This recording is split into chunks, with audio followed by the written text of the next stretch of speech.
Welcome to Transformation with Martine. Martine Emmons is a transformational life coach who broke free from childhood abuse, sexual trauma, and overcame cancer to become a powerful force of healing and hope for others. Martine describes traumatic events as fierce emotional tsunamis. They can leave impending doom and destructive tidal waves of emotions that hit you when you least expect it. Martine helps her clients dive into the depths of their trauma and pain as she stands fiercely advocating for them to shine a light on those experiences and find the lesson in the pain. She serves as a beacon of hope that guides you to see the strength, lessons, and purpose that can be born from the pain. You can feel alive with purpose again when you awaken your dormant strength, step into your power with a sense of peace, and discover a new wave of hope with the right tools and support. Martine and her guests are here shining their lights today through empowering stories of hardship and transformation to inspire you to find hope and to see that there is a beautiful blue ocean of serenity, happiness, and fulfillment in your future. Transformation with Martine starts now.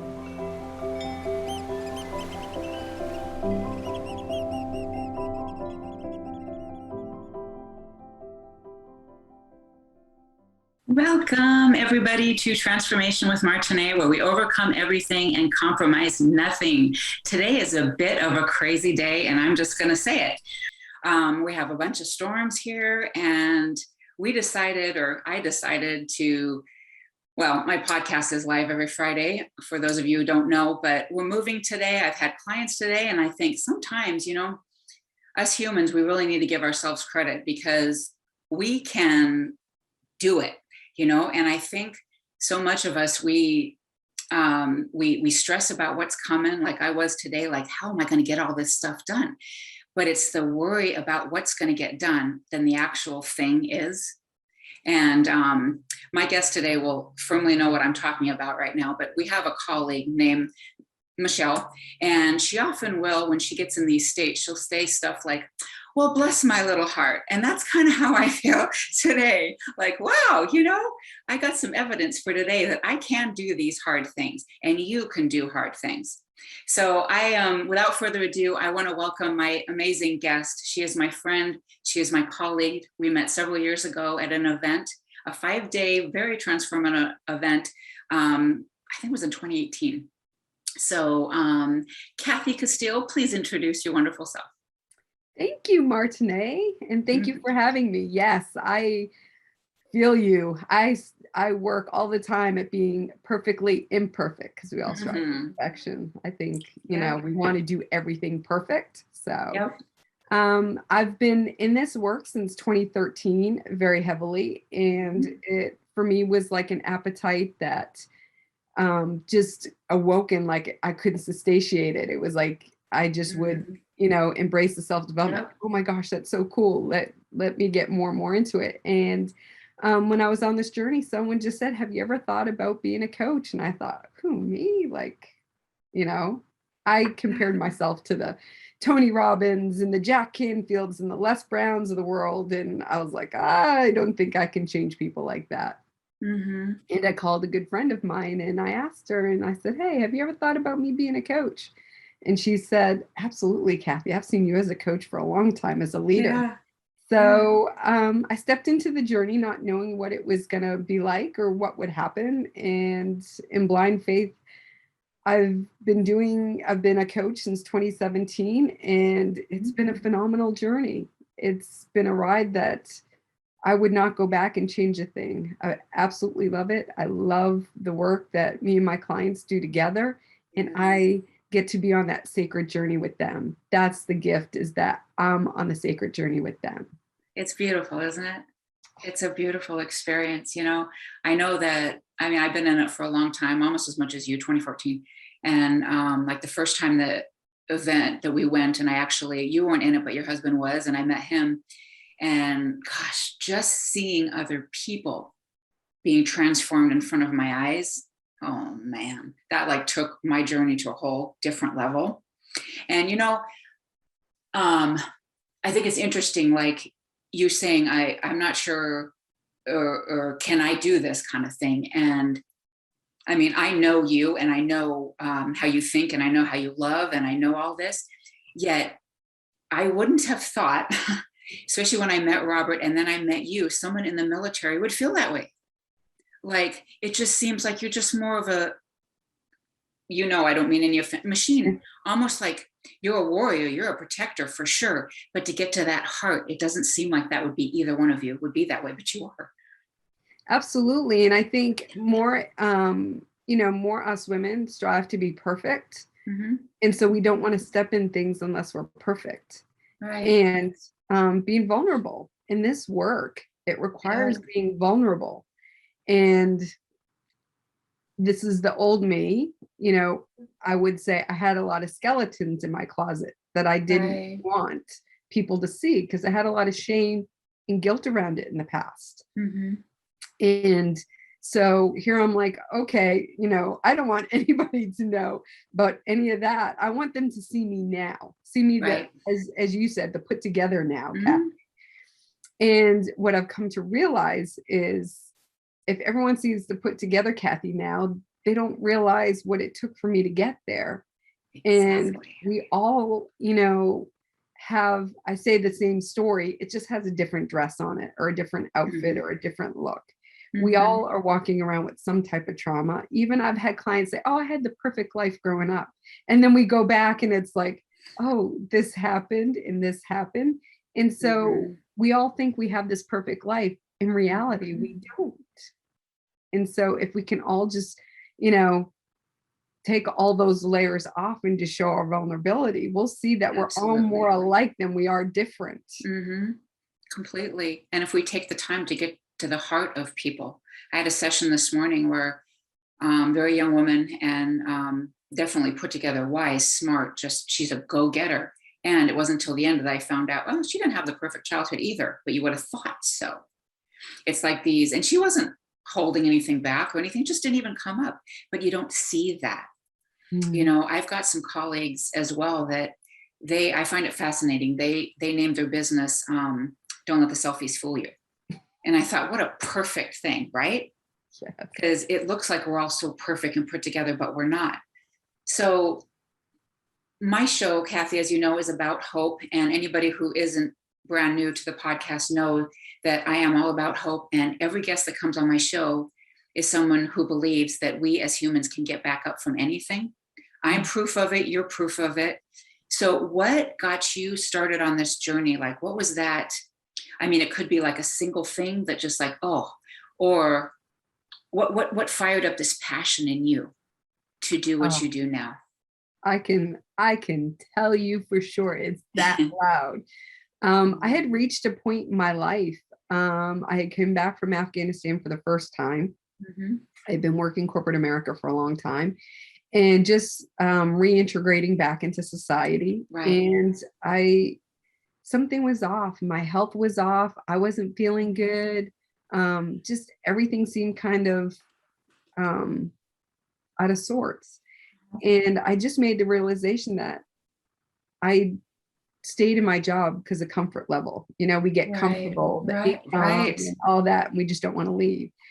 And so my health took a nosedive. And I think, this is my belief, that the divine was basically saying, okay, if you're not going to step out, I'm going to kick you out the door. And so when I stepped out of that, I went through this transformation, like my health and everything was just telling me to wake up. And so here I had defined myself by this corporate job and my military experience. And I had no idea what I was going to do. How does my military experience transform into the civilian world? How does everything I've been doing in the corporate world transform into something totally different? So I had to reinvent myself. Right. And it was just the most amazing blessing to walk into faith of just saying, okay, let me try something new. I tried something I wanted to do over 20 years ago. I stepped in, I did it. It didn't turn out the way I thought it was going to be, but guess what? I have no regrets. and I learned a lot from that. That led Right. me to say, okay, maybe coaching is my realm. Maybe that is where I want to be, because I've always Uh-huh. been in the industry of service. Service is my jam. It's my peanut butter to Right. my jelly. There you go. Or or chocolate to peanut butter. I don't Absolutely. know. Yeah, Reese's peanut butter, So like you were talking about the awareness, how I mean, some of us need more bricks dropped on our head than others. I happen to be one that needs more. I've been in situations, corporate America, wherever, where it's like, okay, I know what I'm doing here. Yes, it sucks, but I know what I'm doing here, so I stay in it. And you said like your body was telling you, well, I guess I'm going to hurt your shoulder, or I'm going to hurt this, or I'm going to hurt, or whatever it was, like not literally, but things are going to start happening to get you going. So was it your body, like physical injuries, that made you step out? Or It was actually a couple things. So one, it was internal injuries. My system just wasn't working the way it was okay. supposed to for months. And it was sacrificing my daughter and my husband. I wasn't Mhm. having time with them. Right. I would get home Friday nights, decompress. So then I would chill on Saturday and Sunday, then it's like, oh God, I gotta get myself wound up for work again on Monday. I have a day a Mhm. week with my family where I'm just being present. Yeah. And to me, it was Yeah. like, life's too short to have one day a week with your family. Mhm. It's life. And then the other part was God created me for greatness, and I didn't feel like I was great. So was I going to Right. continue to do that or not? So it was kind of a couple different things that just culminated all at once. Yeah. Sometimes it's hard for us to, I know for me and a lot of my clients, that the creative for greatness is a hard thing to kind of accept. Like, oh, I can't say something like that because then people think I'm arrogant or whatever the thing. But we were created by God. If, other people believe universe, whatever is for you is totally great to me. Um, but for me, I like to say God, it's comforting, it's loving. I believe he gave us all an amazing purpose. And we're going to go to break in a minute here. When I come back, I want to talk about, we know why you decided to go into something else, but what was at least for me, there was like a defining moment. I got cancer. I'm like, there is no other time. There is no other time to wait. And maybe it was just body symptoms for you. Maybe there was something else, but I'd like to dive in a little bit more to that if you're good with that when we Absolutely. come back. But please, before we go, where can people find you? Thank you. Anyone can go to my website at www.cathy-casteel.com. Awesome. We'll be right back, everyone. Thank you so much for tuning in.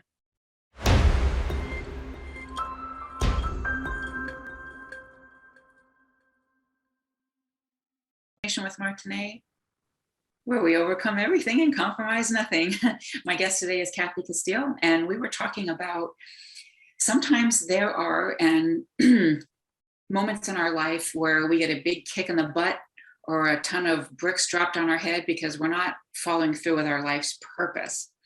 Well, I know for me in 2014, I got diagnosed with colon cancer, and that's when I was told, or that's when I knew that if I don't take action now, I may not be able to. I had to have something like that dropped on my head.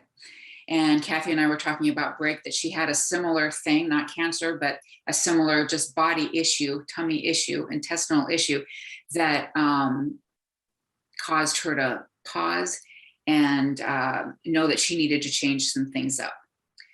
So Cathy, having this issue, what was your soul telling you? Leading into it, I've deployed, and this is the first time I had deployed married. And I had came back, and it was just really hard to reintegrate for me this time for whatever reason. Each time it's different for us. And so I knew that something was going to happen, because if I didn't do something, I was going to explode or implode Mm-hmm. instead of just moving forward. And during that time, as you alluded to, yes, my intestinal tract did not work for 30 days, maybe a little bit longer. And I started breaking down. And for me, it was prayer. I was like, this is, not what my life was meant to be like. Right. As we talked just before break, I was destined for greatness. I don't feel great right now. Like, not very empowering question at the time. Why is this happening to me? Like, what is it that I need to do differently? And so when I reached that point, when I finally got some answers, because I went through a lot of doctors, and a lot of doctors are like, there's nothing wrong with you. There's nothing. Yes, there's something wrong with me. Right. Obviously. Yeah. And so I kind of had this switch, like, okay, if there's nothing physically wrong with me, then where is it in me that something is just not right? And I had that one moment towards the end of this where I just let go of every emotion that I had. And fortunately, I have an amazing husband who just was there for me and supported me in whatever decision I wanted. And at that point, I knew I couldn't go back to what I was doing. So something had to change. So at that point, it was like, okay, I need to let go of this. It's not serving me. So let's find something else that's going to serve you and not do this to you. Right. So like when you talking about almost want to implode, what did that feel like? Like anxiety, or what was going on in your system? I was emotional basket case, honestly. Like the littlest thing would set me off, and I would get so irritated, and then the tears would just start coming, and I was crying, and I didn't know why I was crying. I just didn't have the capacity at the time to handle one more thing. So I was handling everything I could, and then if you tacked one more thing, it was just emotionally, it was either anger or it was tears. So and I didn't know which one would show up. You got the gift of one or both. Yeah, I love the way you say that, the gift. I don't think they saw it as a gift. Probably not. Yeah, I fully relate to that. Oh my gosh. So so you started diving in, Tony Robbins, Sean Smith, like we're our tribe. And when did you discover what you wanted to do? Yes, you wanted to be a coach, but when did you discover what you wanted to do, who you wanted to work with, and how you wanted to make others feel? Like, when did you discover that? So, not honestly until recently, and I say recently, in probably 2018, 2019, that I realized part of my mission, one of my bigger missions that I'm here for, is, I just recently retired from the military the 5th of March after over 31 years. And that's an identity that I have had.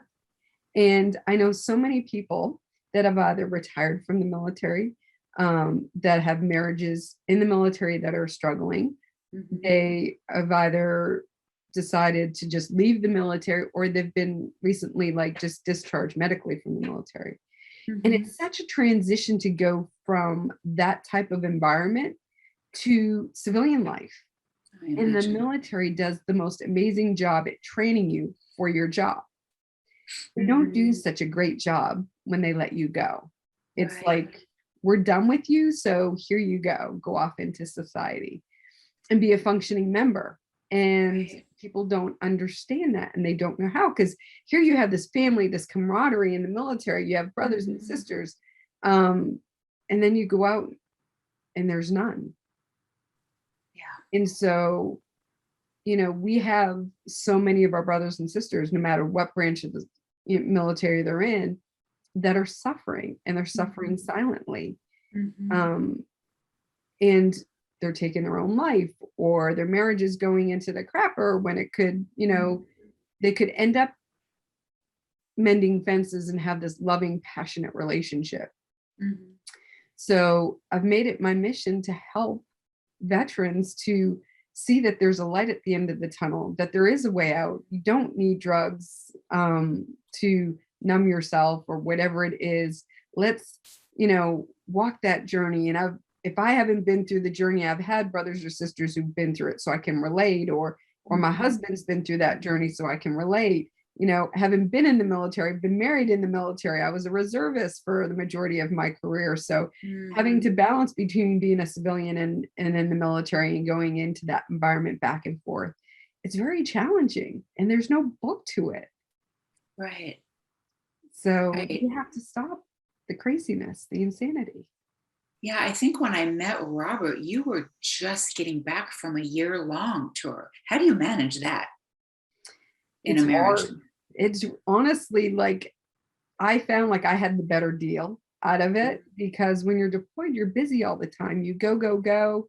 You don't Yeah, really have time so much to think about the distance, as much as if I was sitting at home.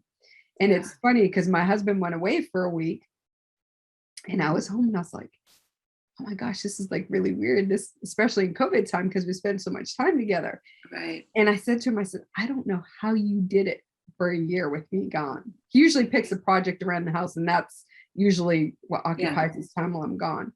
And yeah, so it just, honestly, I know this sounds really crazy. The time goes by so quickly because you're working 7 days a week, probably 14, right, 16-hour days. right. So, and now technology is so much better than when I deployed in 2005, when there was no FaceTime, no Skype, no any of that, where now, people deploy for the most part, depending on where you're at, you have that luxury of communication back and forth. So you can Right. have that connection, visual connection that Mhm. you didn't have before. So that was super huge for me, the second deployment versus the first one.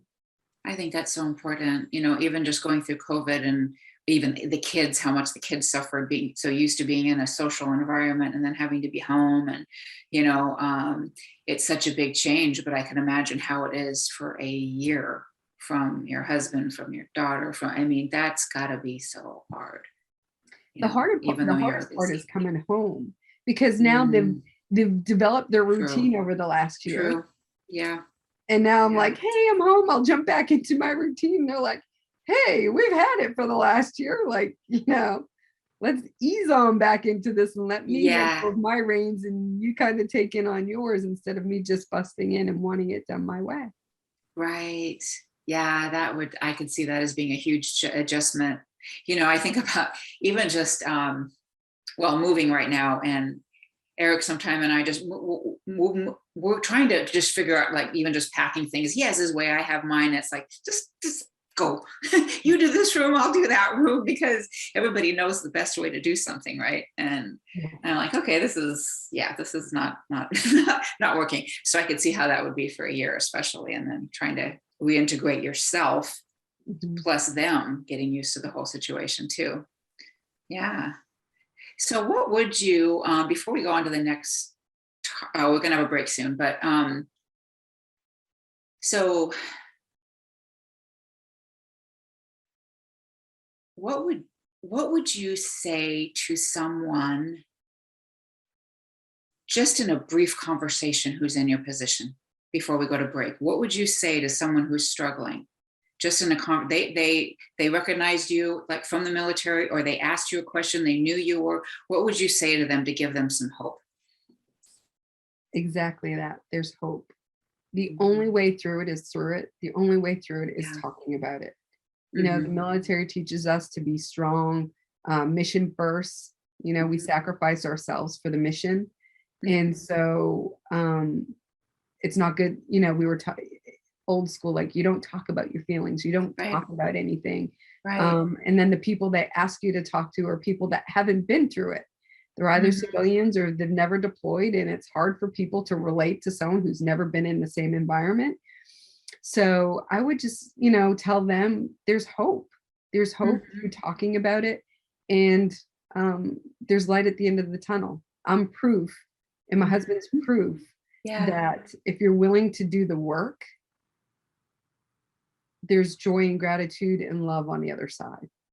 Oh, absolutely. And like we've talked about, and I like to probably go into a little bit more when we get back, but um, we always have to be constantly working on it, especially marriages. You know, love is a choice. It takes work. It's not just going to be a breeze. I remember my mom saying, I was raised in a home that you don't really talk about like intimacy or, you know, sex of any kind, but she always just said, well, you're in the bedroom a whole lot less than you're out.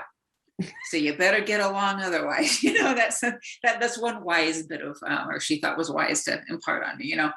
So that there is no finish line in personal development. There isn't any. We're always going to be working on ourselves. So when we get back, I would like to talk more about that. And so before we break, where can everybody find you again, Cathy? Awesome. Thank you. It's at www.cathy-casteel.com. Right on. Thank you so much, everyone, for listening. We'll be back in a few.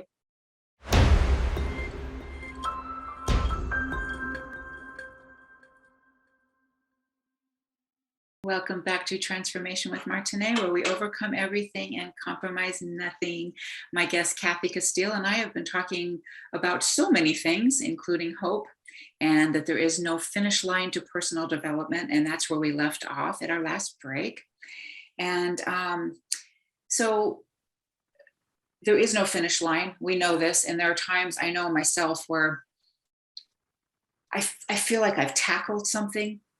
And then here it comes again. And it's like, oh, come on, what is going on?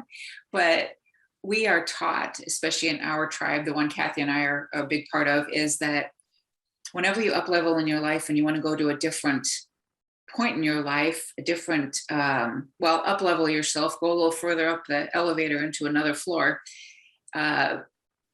we are going to have to be faced with some of the same things. We have new tools. And the quote unquote bad guys that try to stop us will come in and do their job, yet we know what to do. We are aware that they're there and we keep going. So part of getting, part of personal development is knowing that there's always going to be something that we have to work on, and that's okay. And we need to embrace the past. So Cathy, what do you think about embracing the past, what we've been through, and then revolving what we've been through into today and finding those lessons in our past? Oh my gosh. Like for me, that was like huge in this work. Mm-hmm. So there is no finish line when you, like you said, so each time we get up, to your point, I've had those two. I'm like, I'm here, bleep again. You know, the eyes rolled, everything else. I know. And so what I've come to realize though, is that I acknowledge it quicker and I don't hang out there as long. Yeah. So exactly. And then I can go back and look at where I've come so far. See, you know, I could go back and say, God, if my life was perfect and I didn't go through this and I didn't go through that, you know, my life would have been perfect. Right. You know? Because I wouldn't be the person I am today. I wouldn't have the resilience that I have. I wouldn't have the love that I have, the compassion that I have. All these things that I used to carry so much shame and guilt over, you know, that I alluded to, that I didn't want to open my closet. Yeah. Now I don't care who hears. I don't care who hears, because you know what? That has made me who I am. And I had a great conversation. I was blessed enough to have a conversation. I think I had this conversation with my mom a year before she died. I didn't know she was going to get sick and die. Right. And I just had this conversation because I came back from a self-development event and had this awareness that, you know, I had this anger towards her for the way my life turned out, instead of accepting and thanking her and blessing her, because it made me who I am today, the resilient, the strong soldier that can, you know, put things down aside and get the mission accomplished and then come back and deal with those emotions if that's what's called to do. Yeah. And so I thanked her and she was like, oh my God, Cathy, I thought I just, you know, messed you guys all up. I said, no, Mom, You made me who I am today because I went through all of that. So it's so, now that I can embrace that I had to become that person through all of that so I could be the person I am today. And, whatever comes before me is to prepare me for the journey I'm next.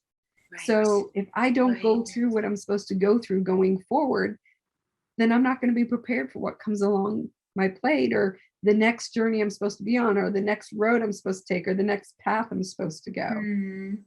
And so really embracing that and giving myself grace and loving that person that went through all that is huge for us. So what I would impart to your listeners is, my gosh, if you can look back and see everything that you've been through and give yourself like a pat on the back or something that says, way to go, like way to go to get yourself to here, whatever here is for you. And then understand that, going forward, yes, like something else is going to happen and you're going to be able to deal with it differently, maybe not get as angry or upset or whatever it is. And then you can process it more quickly. What I tell people is we have a home that we go to, and I'm not talking about our physical home, our emotional home. And so we can change that emotional home. It just takes time. And when we go back there, do we go back to live there, or do we go back to take up homage there? And so my personal mission is, if I'm back there, it's for a short visit. I am not taking up homage there anymore. I'm gonna, oh, nice. Okay, I'm there. Cool. Okay, let me go to a different place because that's where I want to be. So to absolutely acknowledge that, understand that we've made progress, understand it's going to keep coming, and don't rush the finish line, because the finish line is when we're buried 6 feet under. So don't rush that. Embrace the learnings as they come, good and bad. It's all learnings. Right. I know, it's interesting. I was, my dad was talking, he's got some amends basically to make with some of his kids. And he goes, they just don't understand that I wasn't given love as a kid. So, I don't know how to give it. And I'm like, Dad, you've been saying the same story for years. And it might be time now to acknowledge that, yes, you were not given that love as a kid, but you were given it by my mom. And you even say that the only person that's really loved me is your mother. You were given the love for many years. Start looking at that now and start imparting that story, and just take that love that you were given from my mom, your wife, and just extend it out to them. It doesn't take a lot. Just give a little. And if this is coming on your heart right now to do, it probably means you need to do it. And my dad doesn't fully understand. I mean, he tries to at some point understand what I do, what we do. But I tried to explain to him like the sacred teachers, right? Like he has definitely been a sacred teacher to me. I've learned a lot. And it's not all been pretty. And there's some things I sure wish I could change. I wish I could have a father-daughter relationship with him like some people I know do, with their dads. And I don't have that. But at the same time, he really has taught me a lot. And I'm grateful. And I would not be who I am today had I not gone through everything with him. As this life, it's a journey. And things are going to keep coming in, like you just said. And there's actually, the way that you say it is better than the way I started out saying it. It's almost like a video game, right? Like these guys kept coming in at different levels of the video game, different challenges to overcome. But each level, we have new tools and new awarenesses, and we can deal with it. So it's really beautiful if we just take the time to embrace it. Absolutely. And like you, I didn't have a relationship with my dad. My dad is now since he died several years ago. And I never really had a relationship like that with my dad. And so it was never an idea of me to even like have one or think of having one. And what I do understand, what I learned to understand is for him, it was generational, right? It's, he did what his dad did and what his dad did. And my uncles were the same, like my dad, all abusers. And so what I've learned to understand is that at some point someone needs to change the generational learnings, like stop the that from going forward. And so, you know, for me and my husband, we're like, okay, this generation, it's stopping with us. Like going forward, it is not going to be known. Absolutely. So, you know, my father-in-law, he still is, you know, who he is, and that's okay. My husband and I have both accepted for him for where he's at.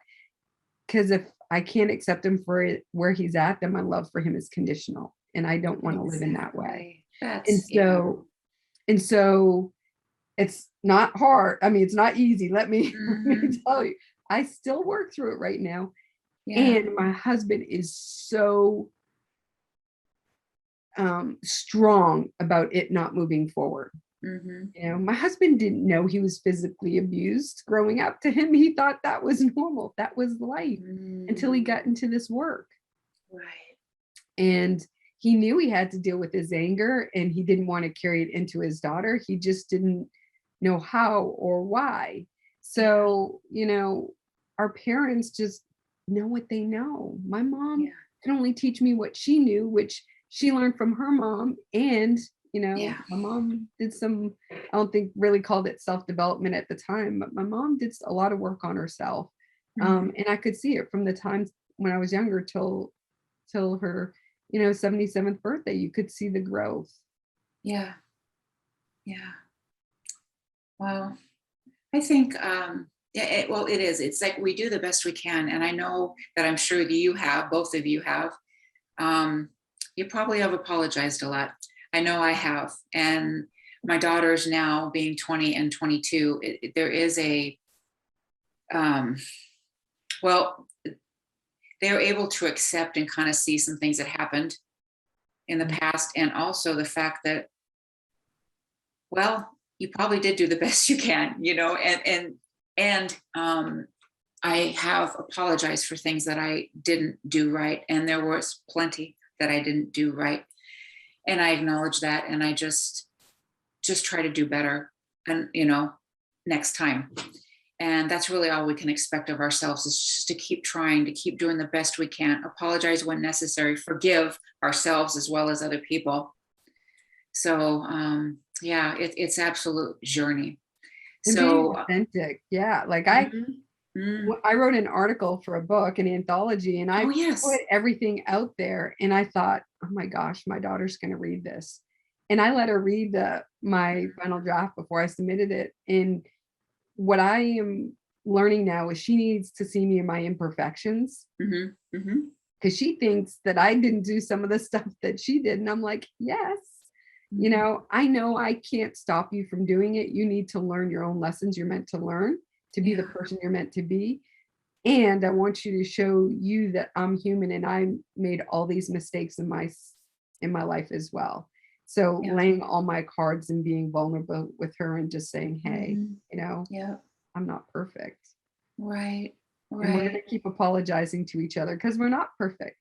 No. And that's just it. I feel like I'm not afraid to say I'm sorry. And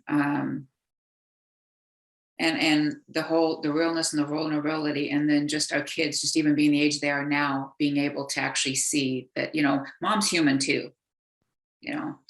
So we're going to go to break, and I would like to, why don't we come back and talk about maybe just talking more about our past, and then preparing ourselves for our future, what we can do for our future, and taking time for us so we can do that.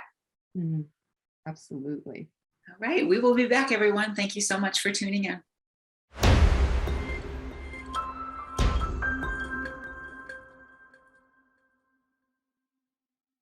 Welcome back, everyone, to Transformation with Martine, where we overcome everything and compromise nothing.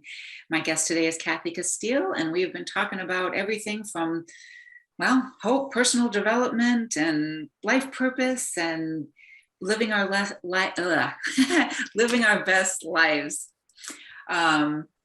So, Cathy, at the break, we were talking about self-care, and that some people think like even just taking a shower is a chore.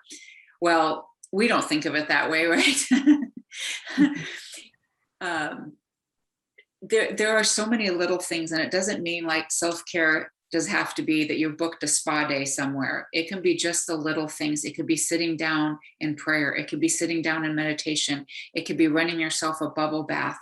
And in these times of self-care and taking time for ourselves, I believe, as well as I think you do, that this is where our soul talks to us. This is where our soul tells us what we need to do, where God speaks into us and reminds us of our purpose and passion.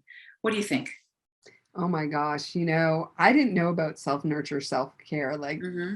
I thought it was, it's like you said, a spa day or this, Yeah, me too. weekend away or Mm-hmm. something. And I'm like, I don't have time for that. Like, who has Exactly. time for that?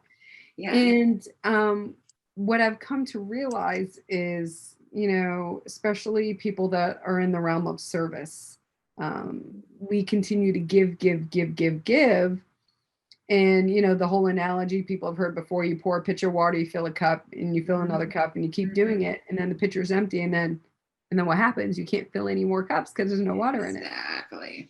And so it wasn't until I wrote an article in Aspire magazine that was on, one of the fourth step was self-nurture, self-care. And I got a text from someone that you were telling.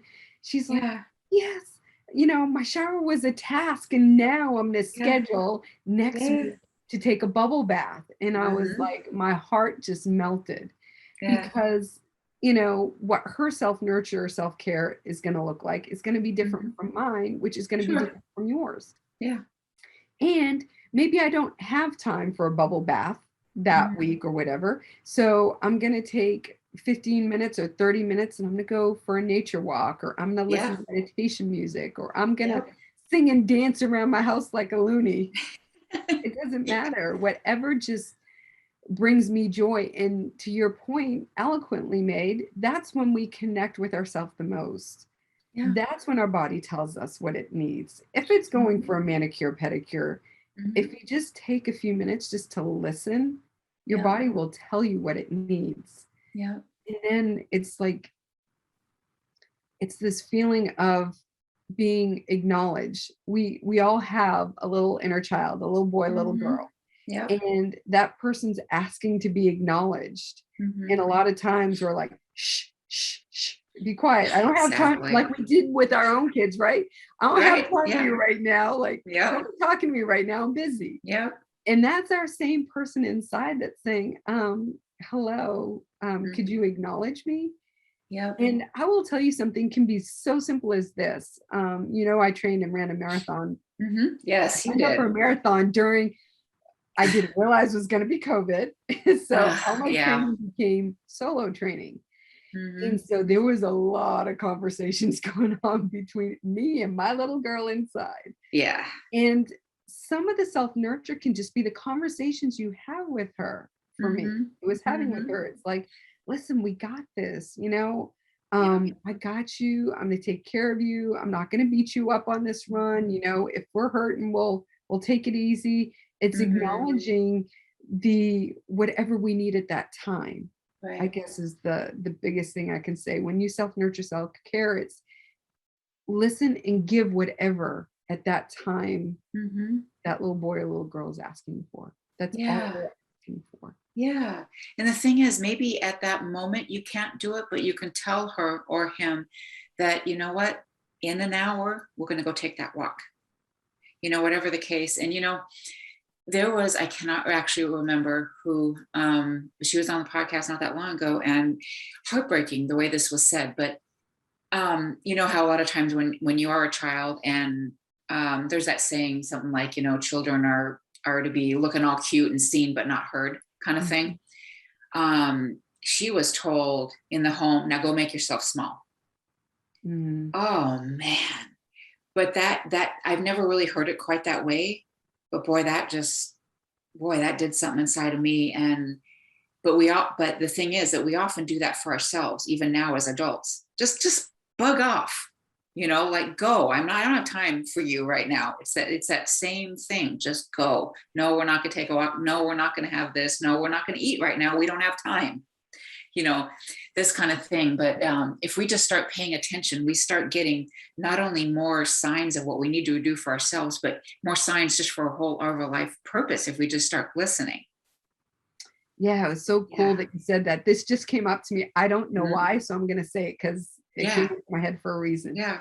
We get so busy. We think we don't have time, and it may not schedule for that day. Maybe we schedule it later in the week or the following week. We schedule. I had a mentor training me for my marathon, and just like everything in life, I have a coach, you have a coach. Yeah. I got a coach for training for my marathon. So, he was saying, Cathy, like every couple miles, if you need to walk for 30 seconds or 45 seconds, do that and then start running again. And I'm thinking to myself, how can this help me get fast? Like I'm wasting time here. I'm not like, it's going to take me longer to run. Right. And to prove a point, I did it. And for walking for 30 seconds, I actually ran faster. Right. For taking a 30-second break, which 30 seconds doesn't sound very long when you're running. In actuality, it decreased my run time.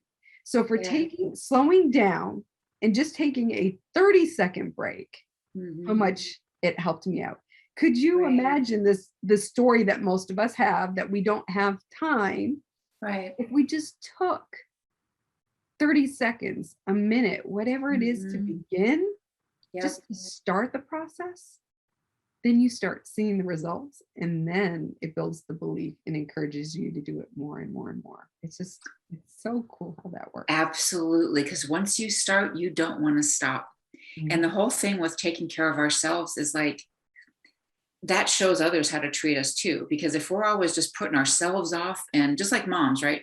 We're always doing for our kids, we're always doing for everybody else, and we forget about ourselves, and then we're mad, and then we're resentful, and it just isn't pretty. No, it's a vicious circle. Oh man. So if we can just start taking that time and making that time. And I until recently was so against the whole digital calendar. I didn't want it. I like to write everything out, and I still have a list that I like to check off. But when I started putting time in there just for, okay, nature walk in the morning, prayer with time with God, whatever it was I started putting on there, it just built like an excitement in here. That felt good. Like, hey, wow, this is good. And my little person likes that, So we are about at the end of our show. So Cathy, where can everybody find you, and what do you want to impart on just the last little bit of the time we have with our guests? Okay. First of all, I want to say thank you for the opportunity to share my story. I'm honored. You can all find me at www.Cathy, Cathy-Casteel, Casteel.com. And I would just, the words of wisdom I would say, it's just give yourself grace. This is a journey. It's a marathon, not a sprint in life. We spend so much time, looking where we haven't gotten yet. We haven't given ourselves, some accolades for how far we've come. And so just give us grace that this is a journey, and there's going to be some falls, and sometimes we're going to get bloody, and it's okay. We get up, we wash our face, put that smile back on, and just get out knowing that there's greatness in all of us. It's just whether you want to step into it or not. Right. Oh, that's perfect. That's a beautiful way to finish. And like as Cathy and Robert, they always, instead of saying good morning, they say great morning. So I hope all of you have a great afternoon. Thank you so much for tuning in with us. And Cathy, thank you so much for being here with me today. I appreciate you so much. I love you, my beautiful friend. I love you too. Bye, everyone. Thank you for tuning in. Thank you for listening to Transformation with Martine. Did listening today spark a sense of hope and possibility? Hold on to this feeling and tune in every second and fourth Friday at 10 a.m. Pacific for more inspiring conversations with Martine and her guests. They will show you there is hope, and you are right where you need to be. Martine is dedicated to supporting you right where you are while launching you towards promise, passion, and possibility that leads to the fulfilled life your heart aches for. If you're tired of being stuck, schedule a complimentary consultation with Martine and get on the exciting path towards the life you want to be living. Visit martineemmons.com and make your appointment today.